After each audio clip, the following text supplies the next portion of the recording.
I'm from St. Louis, Louisiana, small town in Louisiana. Growing up, I just wanted to be playing either football, basketball. I played every sport, get an insight on everything, but I knew I was gonna be a football player. I just love what I do. I just love making people happy, just being on this football field, doing what I love to do every single day. Complain about your size and having that patience. What would you tell kids that are maybe going through like the same things that he went through? Because look at him now. Never give up. Yeah. I mean, never. Always dream high and always put your best foot forward because you never know.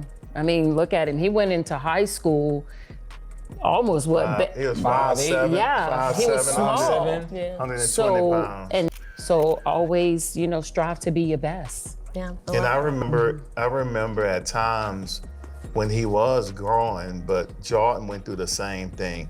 And, you know, 13, 14 years old, then they get that quick growth spurt. We used to measure on the wall. We said, Justin, come see if you gotten taller. And we mark it. Then a month later, said, man, you grew an inch. Ooh. By the time he was a junior, he grew 6 inches from sophomore to junior year. School, he didn't get to start until his junior year, and he never put up big times. Justin just wasn't ready physically or mentally for the game yet, and that showed at the Nike camp in New Orleans.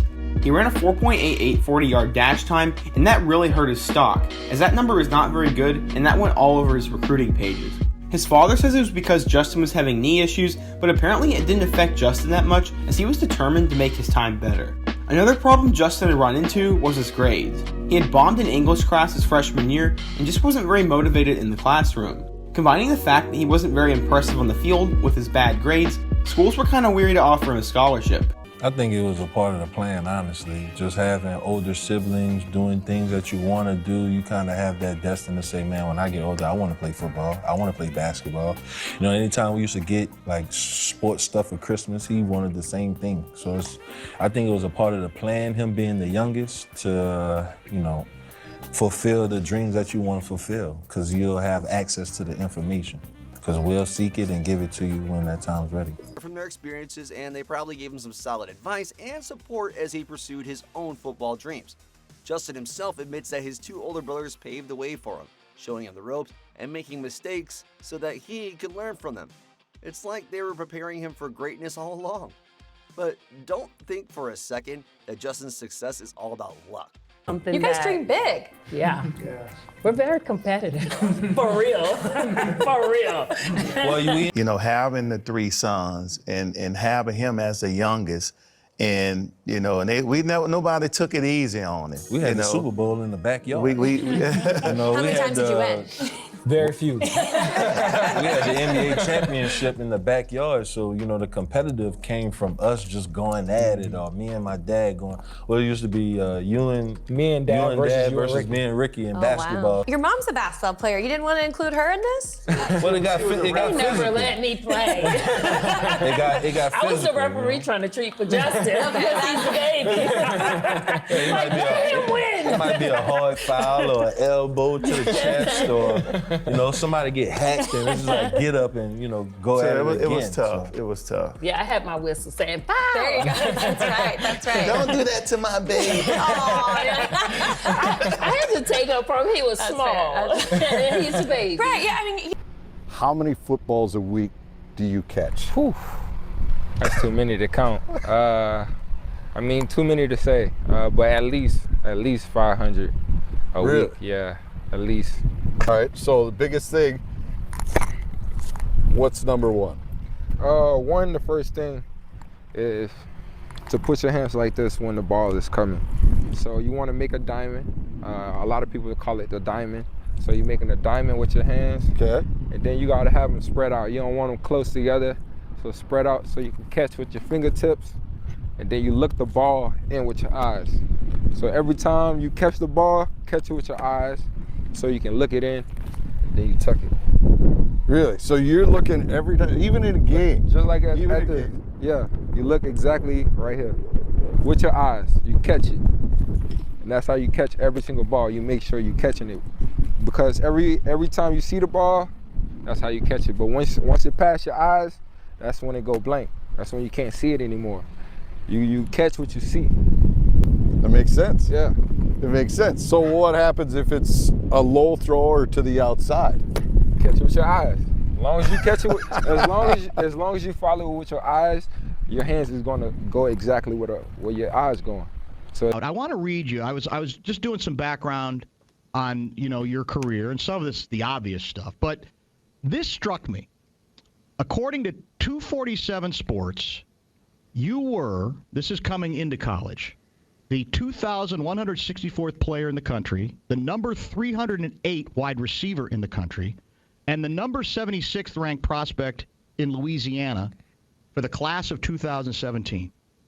You think about this now and you say, well, that's nuts. That's crazy. That's absurd. How could that possibly be? I mean, you go from a zero-star recruit not that many years ago to where you're at right now. Do you ever kind of have to pinch yourself, think about, wow, like this miraculous rise that I've had and just how young you are? I'm glad that I went that low of a star. And then I feel like, me being under-recruited made me, grind even harder. So that's the type of mindset that I had. And to complete a summer class in order to graduate. His father even talked to him about potentially taking the Division II route. But luckily, the Jefferson last name carried a lot of weight at one school in particular. So when LSU head coach Ed Ogeron said he's got a scholarship waiting for him whenever he's ready, Justin knew what he needed to do. He completed his summer class and became LSU's final scholarship member in the fall of 2017. It wasn't an easy road to college football, but Justin Jefferson was right where he always wanted to be, right where his brothers were before him. He was an LSU Tiger. In his freshman season, Jefferson only played in 2 games, recording just 1 rush for 4 yards. But it was in his sophomore year that he would put the nation on notice. Justin Jefferson had arrived, and there was no looking back. His connection with new transfer quarterback Joe Burrow was immediate, and Jefferson led the Tigers in receptions, receiving yards, and touchdowns that year, with 44 receptions for 875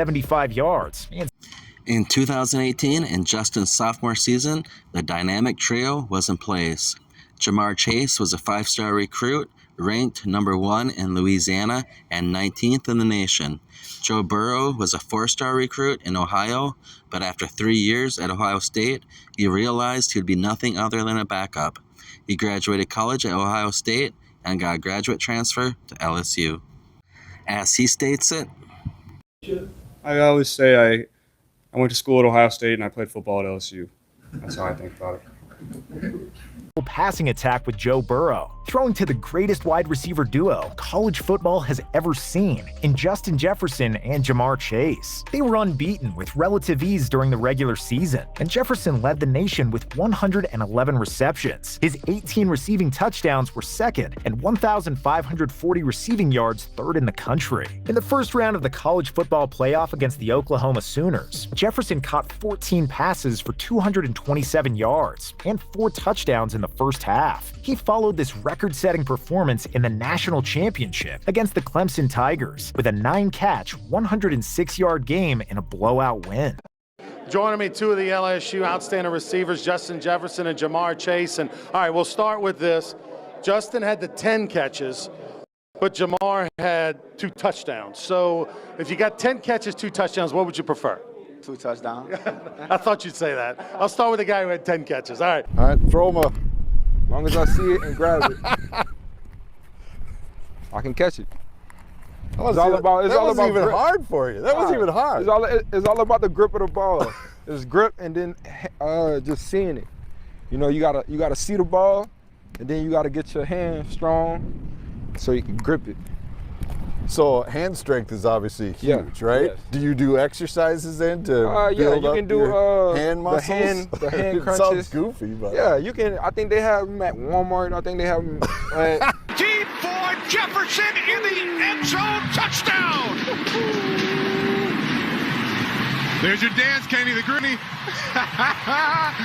Allen Davis was nicknamed the Gritty. He posted the dance on social media with the 2015 hit song Watch Me Nene, and Jamar taught the move to Justin, and Justin. A little bit high, you gotta be low. That's the only way you can do it. Then the second step, B, do them B's up. Then you finish them all with the stick. That's the top 3 steps to the Gritty. And if you want to celebrate, look, tap the back of the heels, tap, tap, tap. You swing your arms back and forth, throw your B's, You just go faster. Taylor Rooks here with Joe Burrow, Jamar Chase, and Justin Jefferson, three of the brightest young stars in the NFL. Now, we're going to talk a bit about the offseason throughout this, but I think I heard some rumblings about an early morning workout that occurred today. So you give me the run-through, Jamar. So what time we got? I think I got up at 6 o'clock this morning. I'm never up this early. Thanks to Joe. Thanks to Joe. He flew in yesterday, and I had to go to his room to make sure he set his alarm for the right time. We had to change it one time. 6:15, bro. I'm trying to get myself a little rest in between. Up early.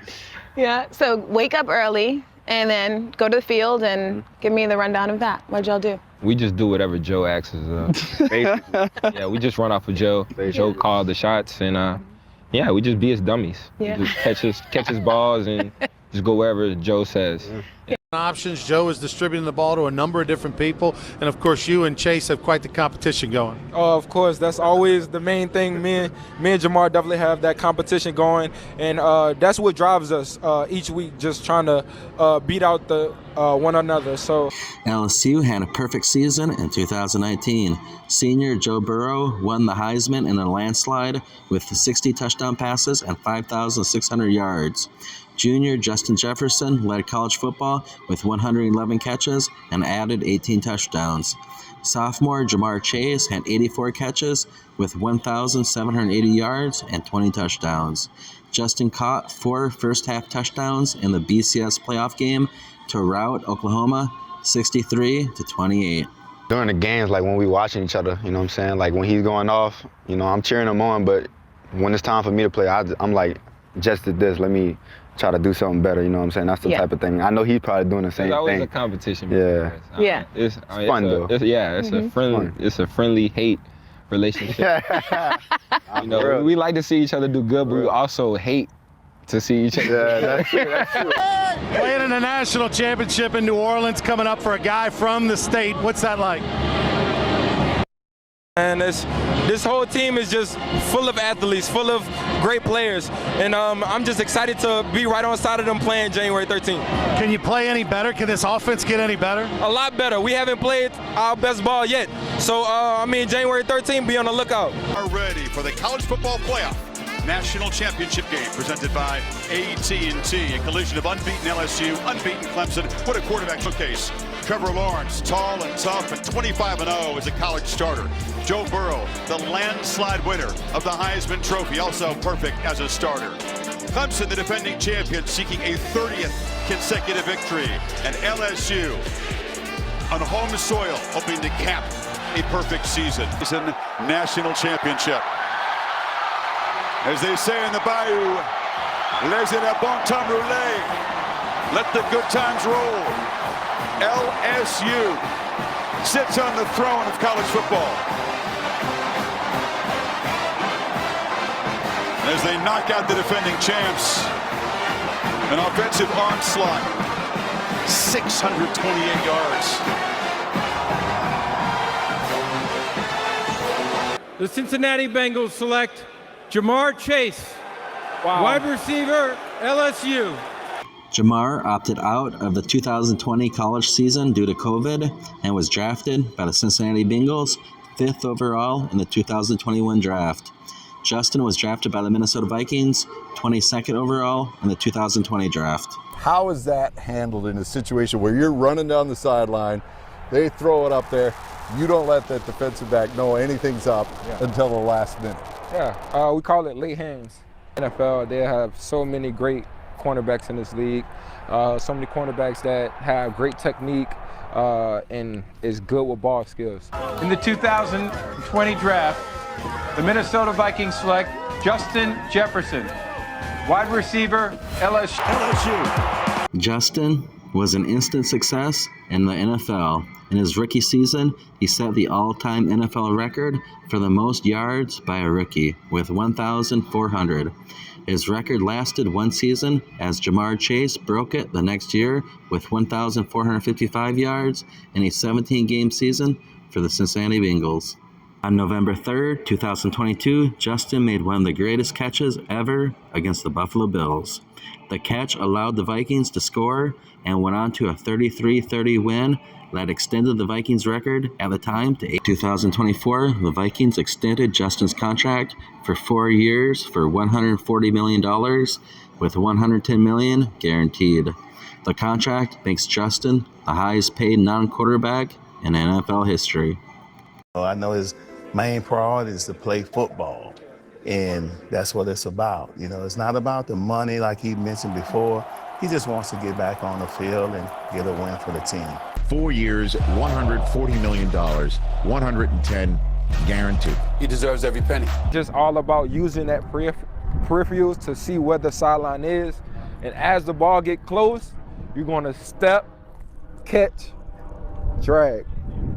It's step.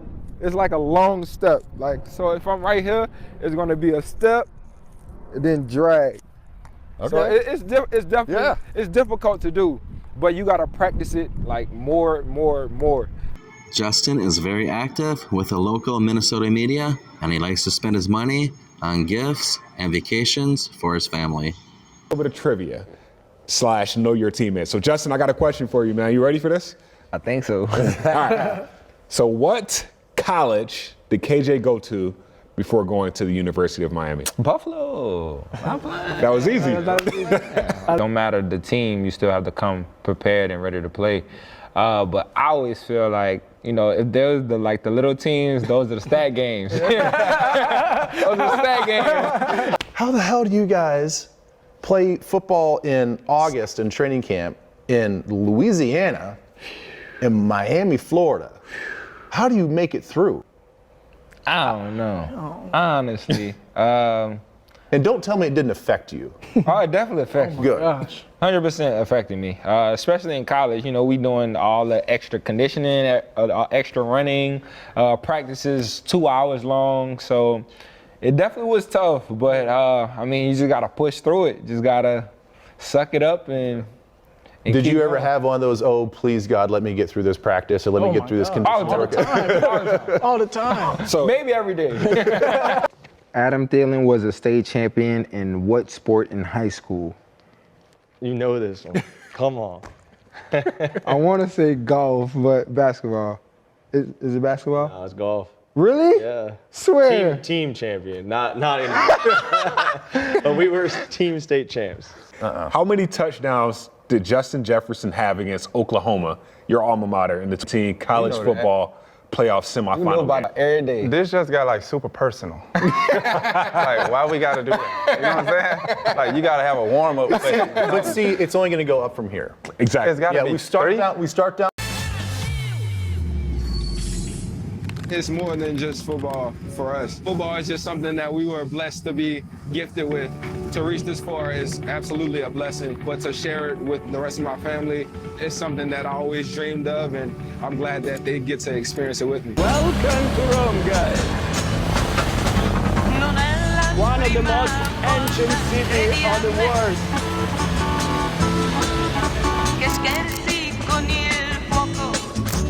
Welcome to the summer residence of the Pope. To see the happy faces that my parents and my brother have is definitely something that I'm grateful for. There's a lot of options. Well, we haven't had the pizza yet. My mom has been a big part of my life. To give her this experience, to travel the world, it's a dream and it's a blessing that I can do that for my mom. Now, you enter in the most important section, is the Sistine Chapel. Tonight, Jefferson and Northside Achievement Zone held a back-to-school open house at the Phyllis Wheatley Community Center in Minneapolis. 100 Vikings backpacks filled with school supplies were distributed to local children entering kindergarten and their siblings. Jim was thrilled to be a part of it. I always remember the first day of school. First day of school is always stressful, and you know, you got all this anxiety, so I wanted to do my little part and just share the light and I mean, do a little special for the kids today. I just want the people to love me. I just want the people to see me as a great person.